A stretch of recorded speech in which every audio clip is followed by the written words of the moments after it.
జీవితమే స్పోర్ట్స్ అనుకుని బతకండి. ఖచ్చితంగా జీవితంలో ఈ హన్మకొండ ఒక్కటే కాదు, వరంగల్ ఒక్కటే కాదు, తెలంగాణ ఒక్కటే కాదు, భారతదేశంలో ప్రపంచ దేశాలలో కూడా మీరు బాగా ఆలోచన చేయండి. సంపన్నులకు ఎప్పుడు గేమ్ రాదు, సంపన్నులకు ఎప్పుడు డబ్బున్న గేమ్ రాదు. ఒక మంత్రి కొడుకుకి గేమ్ లో అంటే రాదు, స్పోర్ట్స్ చైర్మన్ కొడుకుకి గేమ్ లో అంటే రాదు, సోని బాలమ్మ కొడుకుకి, కలెక్టర్మ కొడుకు, పక్కన కలెక్టర్మ కొడుకో, ఎమ్మెల్యే కొడుకు గేమ్ రాదు.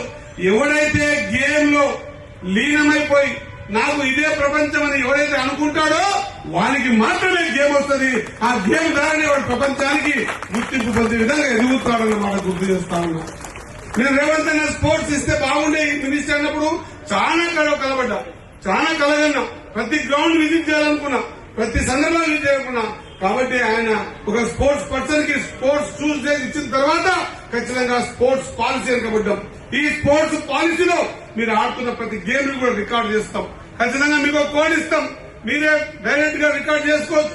మీకు వచ్చినటువంటి మీరు పార్టిసిపేట్ అవుతున్నటువంటి ప్రతి గేమ్ డీటెయిల్స్ పొందుపరచవచ్చు.